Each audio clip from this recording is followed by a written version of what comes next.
আসসালামু আলাইকুম সবাইকে। সবাই কেমন আছো? আশা করি সবাই ভালো আছো। আমাদের মামের সকাল, সকাল ঘুম থেকে উঠে দুষ্টামি শুরু হয়ে গেছে।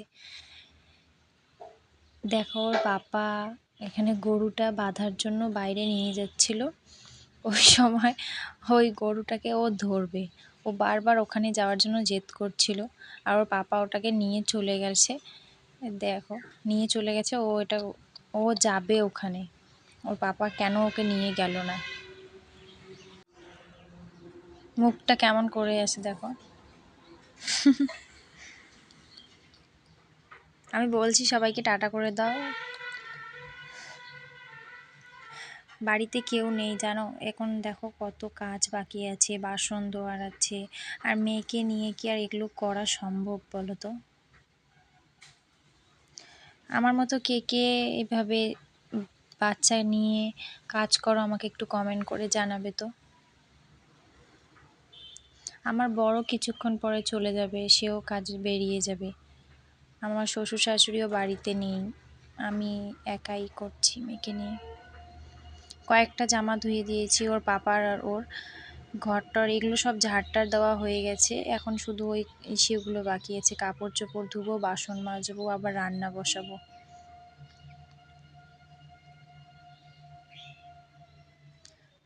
আই থিঙ্ক তখন মনে হয় 7টা বাজে যখন আমরা ঘুম থেকে উঠেছি। দেখো ওই দরজাটার সময় কেমন দুষ্টুমি করছে মেয়ে।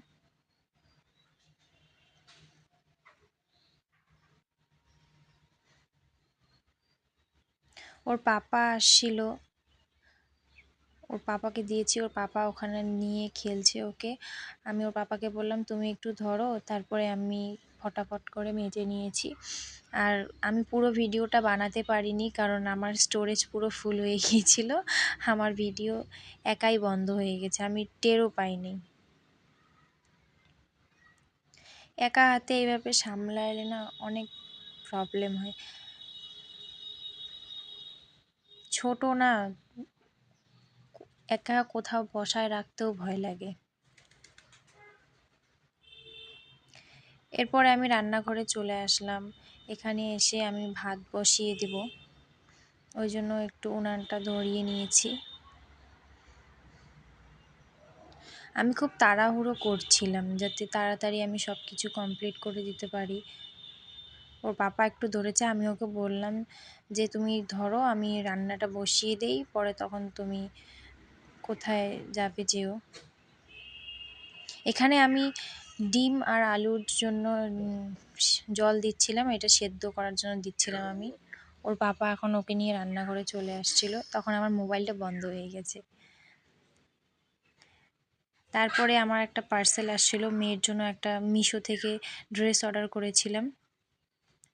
এই ড্রেসটা শুধুমাত্র 100 রুপিস নিয়েছিল।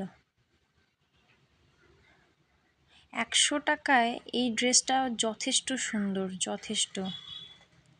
ধুতি প্যান্ট ছিল আর একটা ওই কাফতান নাইটির মতো টপ ছিল। এরপরে দেখো আমি সব বাইরে যে আবার এই প্যাকেট ট্যাকেট যত কিছু আছে মেয়ে আবার ময়লা করলো, আবার ওর পাপাকে দিয়ে দিলাম আমি। দেওয়ার পরে আমি আবার ঝাড় দিয়ে দিলাম। যা দুষ্টামি শুরু করে।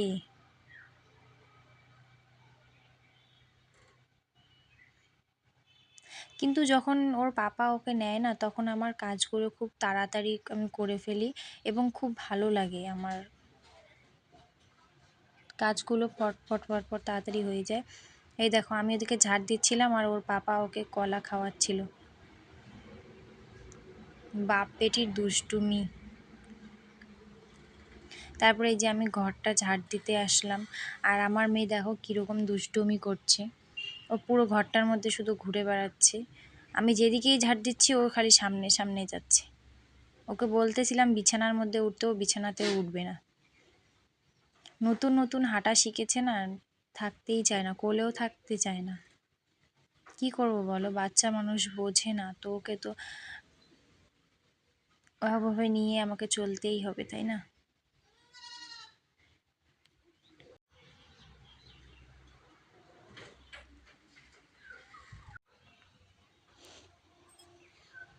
ওকে নামিয়ে দিলাম, ও খেলতে খেলতেছিল, তখন ও কী করছে জানো, আলনাটা থেকে আমি জুতোগুলো রেখেছি না ওখানে, ওর সব জুতো নামিয়ে ফেলে দিচ্ছে। আমি বারবার গুছিয়ে রাখছি, ও ফেলে দিচ্ছে।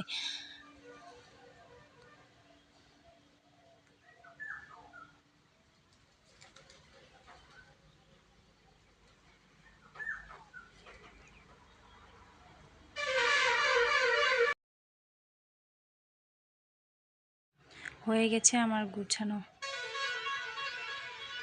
গরিবের ঘর, নাই অন্য কিছু, কি বলবো বলো, ঘরটা দেখার মতো কিছু নেই, ঘরে কোনো জিনিসই নেই সেরকম দেখানোর জন্য। একজন আমাকে কমেন্ট করছিল হোম ট্যুরের জন্য, কি দেব বলো, আমার খুব ইচ্ছে ছিল যে আমার যখন নিজস্ব রুমটা কমপ্লিট হবে তখন আমি হোম ট্যুর দিব।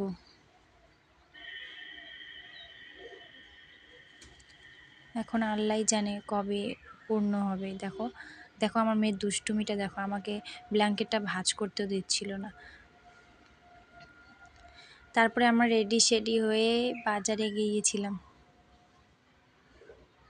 শুধুমাত্র খাওয়ার জন্য।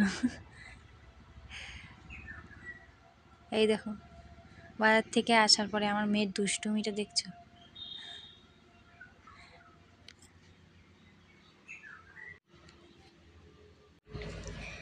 দেখো কি বৃষ্টি শুরু হয়েছে, মানে কি বলবো আর, মানে হঠাৎ করে এরকম বৃষ্টি, বিদ্যুৎ চমকানো, জানো, মানে হঠাৎ করেই এরকম শুরু হয়ে গেল।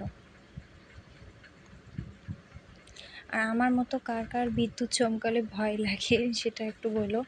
আর এই যে দেখো আবার গুড়ি গুড়ি পাথরও পড়ছিল। যাই হোক কিছুক্ষণের মধ্যেই বৃষ্টিটা কমে গেছিলো।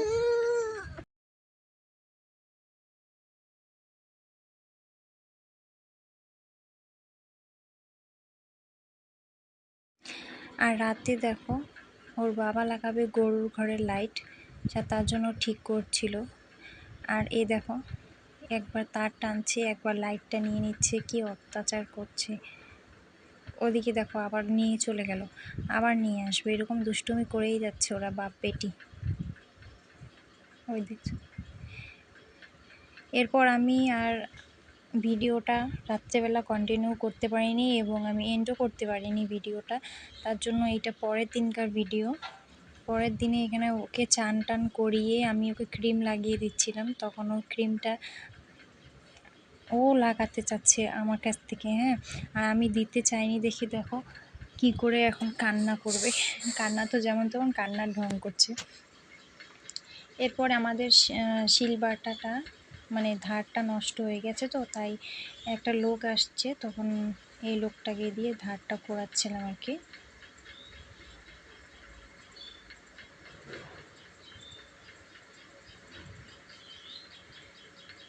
মিক্সচার মেশিনে ভালোই হয়, কিন্তু আমার মনে হয় যে শিলবাটাতে বাটাটা বেশি মজার হয়। আর আমার মতো কে আছো বন্ধুরা এরকম হাজব্যান্ডের কাছে ছোট্ট ছোট্ট গিফট পেতে অনেক খুশি হও, অনেক, আমি তো ভীষণ খুশি হই।